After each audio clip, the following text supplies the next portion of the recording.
It's great to see everybody here today, and I hope and pray that God blesses each of you in whatever way God has for you. If this is his message, and I hope that I don't do anything to get between you and hearing the message of God, and if it is, then it must mean that there's something for each of you. And so I pray that that happens for you. This morning, the message title is, and everyone should, in this room, at least in this moment, we're going to still have young people and moms and grandmoms coming back from Sunday school. But we should all be able to turn to the little one in the striped shirt as I say this message. It's "Oh, to be young again." Raise your hand if you are a young person in this room. That's it. That's even better yet. Atta-way. Candace and I often talk about when we're walking, how we feel our age, but mentally and emotionally and in our minds, we never feel the number that's been assigned to us. So the title may be fitting to everybody. Oh, to be young again. I will tell you that the inspiration behind this is something I've never spoken of in a Sunday sermon before. It's Halloween. And the reason I haven't is I almost get a twitch when I say that. I grew up in a branch where Halloween was, I want to be careful because of the little ears. Halloween was not something that was ever brought into a church service for its derivatives and what people assigned to that holiday. I'm not going there at all. I mean, that's not my intention to go there at all. But I've never used this forum to talk about Halloween before. And I'm not going to spend a lot of time on Halloween. I just want you to know what the inspiration was. Having said that, I'm now going to talk about Halloween for a moment. I did a quick study yesterday on why adults love Halloween so much. And I'm telling you, if you type that into your search engine, whether it's Google or whatever you use, you will find article after article after article about why adults love Halloween so much. And it's skyrocketing right now. It's the excitement over Halloween for adults is higher than it's ever been before. Right now, it's at 70% positivity among adults. When asked, do they love Halloween, 70% say yes. I am among the 30. I'm going to confess to you right now, I'm among the 30. Candace is the first name on the list of those who love Halloween. This is her favorite holiday of the year. And it's all about, for her, it's all about food and candy and decorations. It's not so much Halloween, but she says it's just the funnest of all the holidays. So that's one of them. That's one of the reasons why. But that didn't make my top list. I went through the 25, the 15, the 10, and all kinds of lists. There were a couple that showed up each time. So those are the ones I'm going to share today. Why do adults love Halloween? Love, not even like, love Halloween. One of the ones that showed up every time is they enjoy being scared. They like to be afraid for a moment. Now, I have a whole nother side to this to talk about movies and what are the top movies. But horror and comes in as top 3 in any list you go to. Whatever list you go to of the best-selling movies, horror comes in there. So it seems to be confirmed that adults like to be scared in a moment. Adults like to dress up. And that was, I'm saying that because that was another one that showed up as one of the lists on the lists. Better, maybe said better, they like to be someone they're not. It's not just dressing up, but they like to be someone that they're not. Another one is they like candy. So adults love candy. So I thought they love candy, they love sweet things. And they also like going back to their childhood. Oh, to be young again is our sermon today. So I believe I know a place where all of that can happen.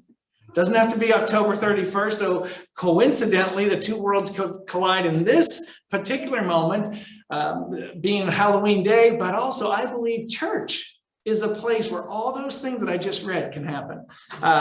First one is, and I'm not going to stay here long. I'm not going to interpret this. I'm not going to speak on this too long, but it is a an incredible accounting in the New Testament that so many people, I think, skip over because it's so hard to navigate through. The strangeness of this account is so hard to kind of grasp. One time I used the terminology, the story of Jesus. And Sister Patty immediately said, well, it's not a story, it's a fact. And I thought, oh, I love that little amendment to my statement. So this is not a story.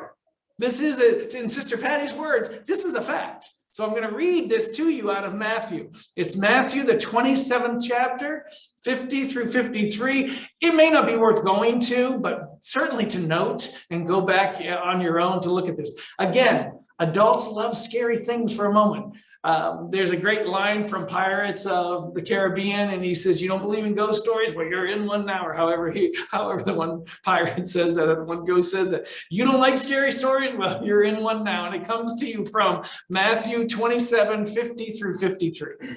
Jesus, when he had cried again with a loud voice, yielded up the ghost. This was the death, literal moment that Jesus passed. And behold, the veil of the temple was rent in twain, ripped in half. And there's a beautiful symbolism to that. I'm going to share it with you, but it's a side note. From top to bottom, and the earth did quake, and the rocks rent. Now, real quickly, I just want to tell you the symbolism of that. Where the temple ripped was between where the congregants sat and where the priesthood went. And where the priesthood went was called the Holy of Holies. Only the priests could get into it. Only the ministry could get into that section of the temple. When it ripped in half, symbolically, it broke the veil between where we could be and where the priesthood could be. Symbolic too that when at Jesus' death, the veil was ripped in twain between earth, where the commoner could be, and the Holy of Holies, heaven. It's just a beautiful, beautiful symbolism, and God in every detail paints the perfect picture. So reading that again, maybe with a different understanding. The veil of the temple was rent in twain from top to bottom. The earth did quake and the rocks rent. And the graves were opened. Sadly, in my mind, I think cue Michael Jackson's song Thriller, so you can hear that, right? Because that's the picture I get with that music in the background. The graves were opened, and many bodies of the saints which slept arose, came out of the graves after his resurrection, and went into the holy city and appeared unto many.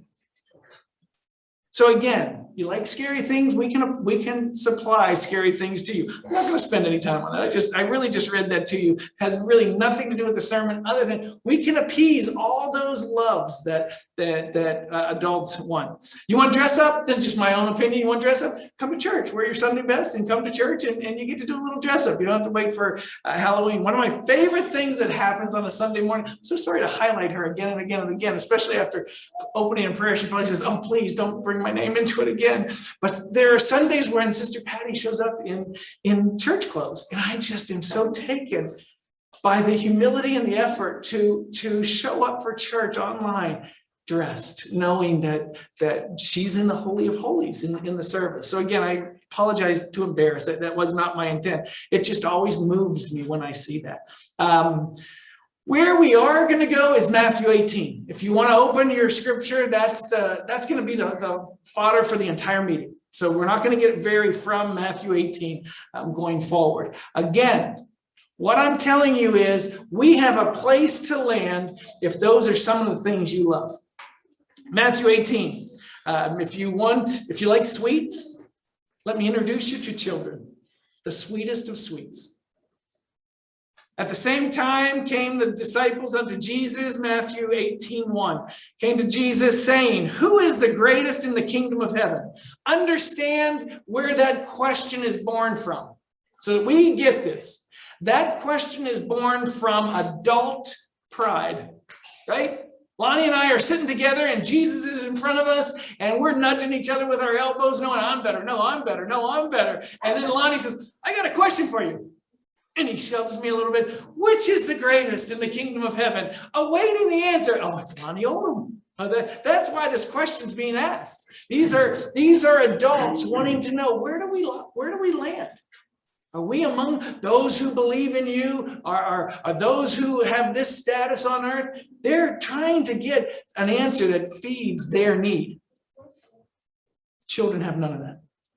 Children have none of that pride.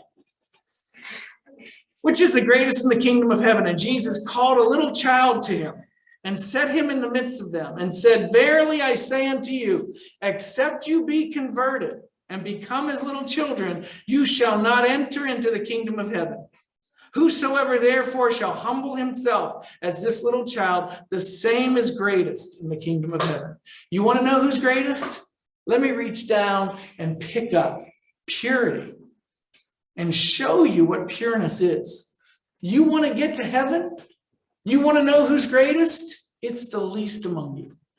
It's who you didn't expect as the answer. Remember the other time when he blesses children rather than baptizes. He blesses children rather than ignores. He blesses children rather than discarding them. He blesses children. Bring them forward. That's what he's doing. He's teaching us humility by showing us humility. And there's nothing better than that visual. Having said that, without planning this, I didn't know what we were going to do with this, but I thought I'd share this with you all. I don't know if someone has to look at that screen and tell me, is it coming on? Yeah, it is. So we asked the children next door, they had Sunday school today. We asked the children next door to list a couple good things about big people. Difference between big people and little people. And their answers were, they feed babies and little people, and they give them a home. They help little people, like put them to sleep. And I think Wiley said, and tickle their backs to help them get to sleep. They take little people to the doctor when they're sick. Was that Charlie Joe? Charlie Joe said that. I asked some good things about little people. They have fun. Little people have fun, and they play together, and they love their pets. They go to school because they love to learn. Here, infer from this what's not there. These are the beautiful things about little people. I don't show up as loving to learn. Do you notice that? It's the little people who love to learn. They go to church. And even better yet, they said they go to Sunday school. They're kind, they're nice, they're thankful, they're sensitive, they're playful. The children meant no harm by their answers, but you'll note those didn't make it on the top list. These were solicited but unprovoked. This is what they listed as what's beautiful, what they love about little people, good things about little people. And then in the middle of this, Wiley said, I'm a kid. He wanted to make sure we understood, I'm on this list, I am all those things. And then their final answer is, what's good about being a little kid? We're alive. I think again, Wiley may have said that.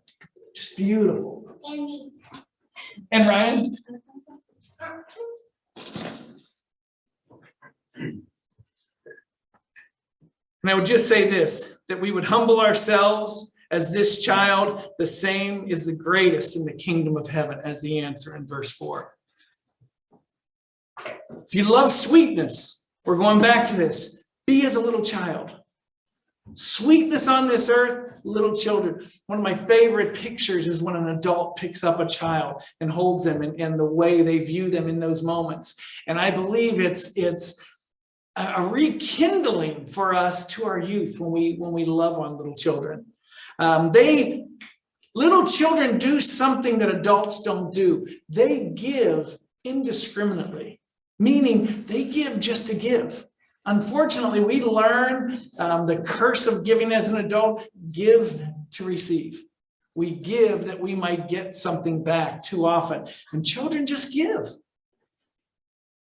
I'm brought to that scripture where James defines pure religion. This is not part of our class, but just a note. Pure religion and undefiled before God and the Father is this: visit the fatherless, visit the widows in their affliction, and then keep yourself unblemished before the Lord. What that means is give to those who can't give back to you. The list is much longer than the fatherless and the widows, but these are people who can't give back. And he's saying that's what the purity of spirituality is, to give without wanting something in return. Become as little children, all of it working together. So in Matthew 18, in the 5th verse, it says this: whosoever shall receive one such little child in my name receives me. Your kindness to a child is your love to the Lord. Understand what he's saying. King Benjamin says it this way: when you serve others, you serve God. And that's what Jesus is saying in the same breath. By loving and receiving these children, you're receiving me. Children protect the unprotected. I told that story about Courtney last week. I don't want to embarrass here, but I told that story about Alex last week and Courtney, and how she loved this little boy who was awkward and different and had no one else. And his comment to her was, there was no one else. You were the only one. It was exactly what he whispered to her when he hugged her and cried on her. You were the only one. And she was leaving to Kentucky. Who's going to protect me now, is what he was saying. Whosoever shall offend one of these little ones which believe in me, it were better for him that a millstone were hanged about his neck and that he were drowned in the depth of the sea. I picture on a ship someone tying this great weight around someone and throwing them off.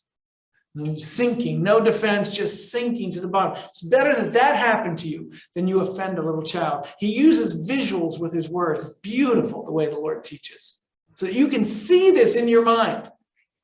Before you say something harsh to a child, to an innocent one, don't just take this as just little children, but those who are unprotected, be kind to them, be generous to them. He's teaching us. Woe unto the world because of offenses, for it must needs be that offenses come. It's going to happen, he says. Has to happen. Why does he say that to us? Because he's speaking to adults who have layered themselves with anger, layered themselves with frustration, layered themselves with aches and pains. And somehow, how do I let this out? I'm going to bite somebody else. I'm not feeling good about myself. Someone else has made me feel miserable. I'm going to send that somewhere else. He knows that. So offenses are going to come. For it must needs be that offenses come, but woe to the man by whom the offense cometh. Yes, offenses are going to come, but you don't have to participate. You who follow me, you who claim Jesus Christ, you don't have to bring that harshness to anybody else. I saw all of your faces skewed. I knew something was happening on the screen. Everyone's eyes went down. I thought, what did I say that offended my congregation here? It's just something on the screen. I guess you lost picture for a moment. Okay.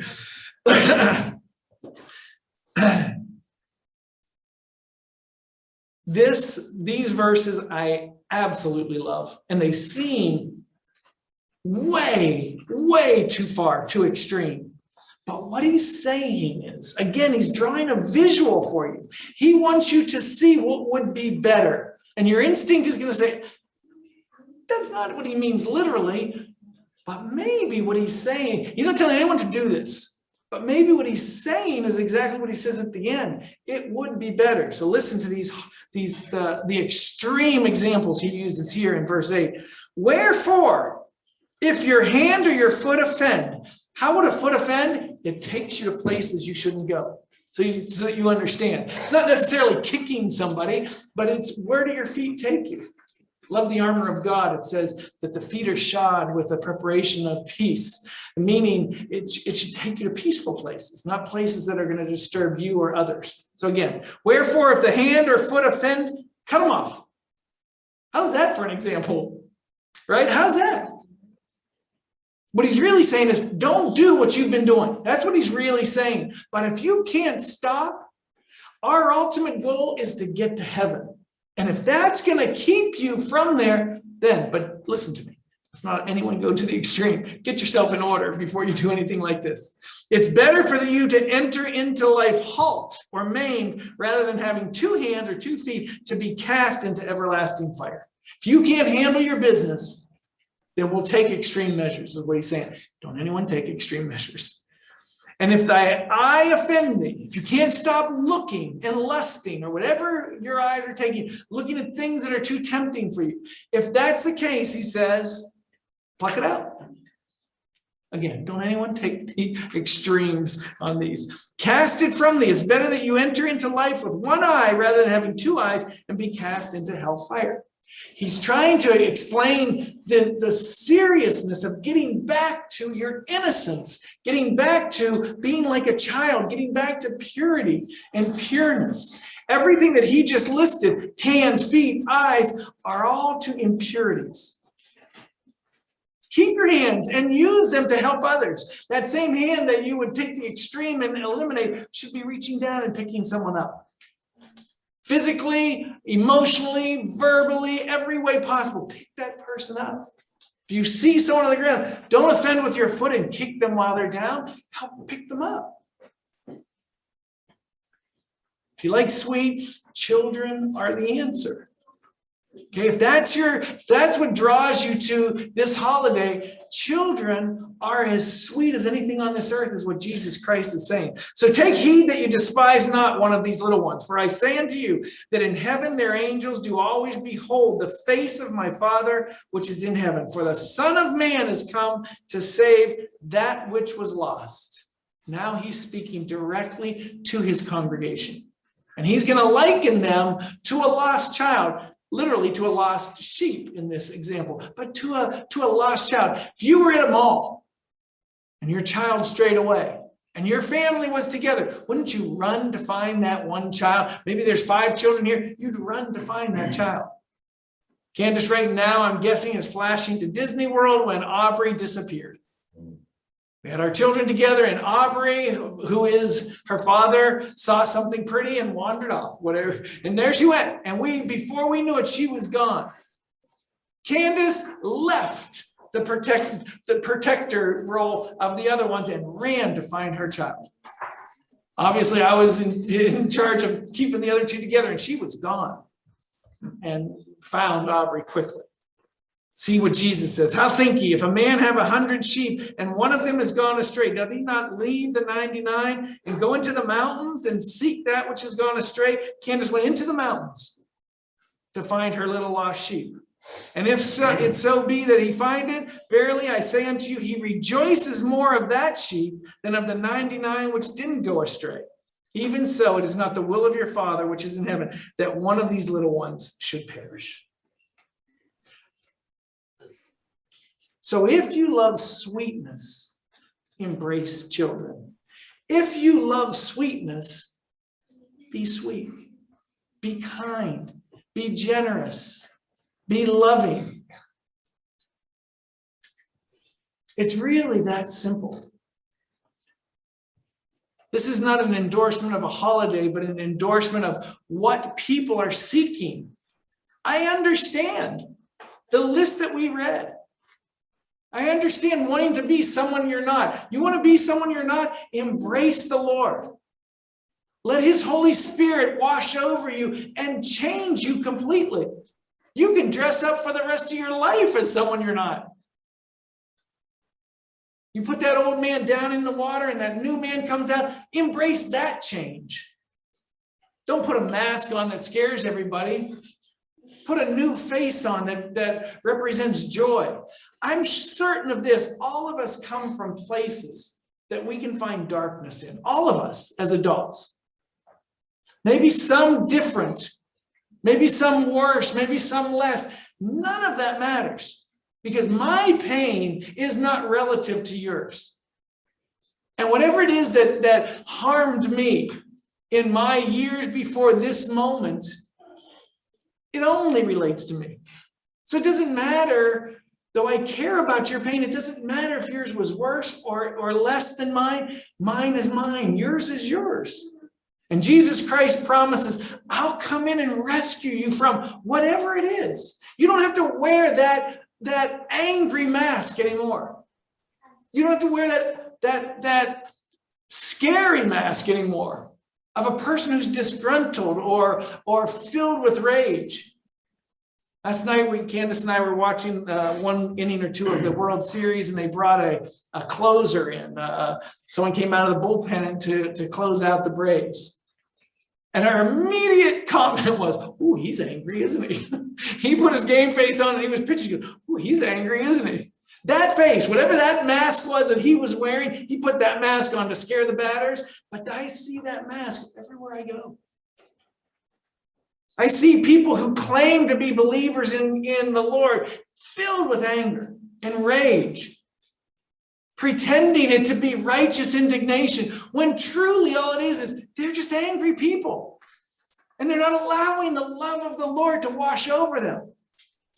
I do believe they're attempting to follow the Lord. I just don't think they're following him. I think they've stepped off the path in such anger and rage. It's not reflecting the love of Jesus Christ. So if you want to be someone you're not, be converted and become as a little child. Go back to who you were. Go back to where you started. Go back to what the Lord wants from you. He wants that innocence, that purity, so that you're flexible, moldable, someone he can utilize.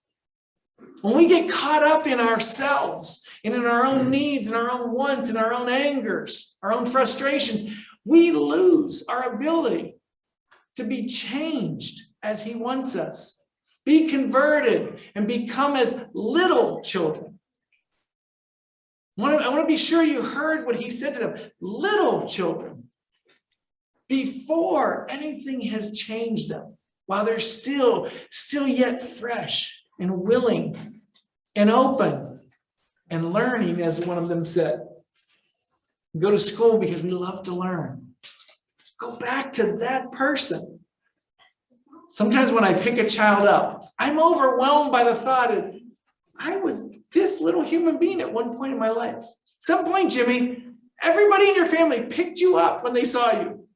Picture this. At some point, all the adults were in the room and you'd walk in and they'd pick you up and love on you. Could you imagine if you walked in here? I know it's silly, but could you imagine if you walked in here, we'd pick you up and hug on you? Could you imagine the love you feel? We're not going to do it, by the way. But could you imagine what it feels like to be that child, to be so loved? That's what the Lord's saying. I want you to be receiving the love that I intend for you. And I want you to send that out. Because when you pick up Charlie Joe, when you pick up Ryan, when you pick up Wiley or any other child, you're not just giving them your love, you're getting from them all that love too. It's just purity. I told you one of my favorite exercises is to pick an infant up and stare into their eyes. It's magnificence. The innocence and purity. We'd be in our meeting and I'd lose one of you almost every Sunday, a year and a half ago. It was Lonnie. I'd lose him. I could have said, now what did I just say about Barabbas? And he said, I have no idea. I'm sorry, I'm falling in love with Hattie right now. Not even paying attention to your service. All I'm doing is learning love right now and sending love. Probably a better service in that chair than I was having up front. What we can gain from children, what we can gain from going back to become as little children. So I'm not here to endorse Halloween. In fact, I'm here to say, that's not the way to get to what you want to get to. The way to get to what you're really listing here is to embrace the Lord, is to accept Jesus Christ. Go back to your youth. Oh, to be young again. You can do that. He promises that. Accept me fully. Be converted fully, and you will go back to being a little child. You don't have to knock on doors and yell trick or treat for sweetness. It's all around you. Told Tuesday about a person Candace and I used to know who used to say all the time, there's no love in the world today. And this poor soul didn't feel love coming back because this individual didn't know how to send that love out. And by the way, this individual is a very loving person. They just never had the ability to send that out. Guarded, protected at all times. Had certainly been harmed at some point. in their life that they were in this kind of posturing, but they never sent those kind of good vibrations to anyone else, and they didn't get them back. I'm telling you, it's a risky undertaking to go back to being a child. It's a risky undertaking to embrace Jesus Christ and convert and give up the things that you've trained yourself to be. It's a difficult, challenging undertaking to go back to vulnerability of being like a little child. But I'm echoing the words of Jesus Christ. Be ye converted and become as little children.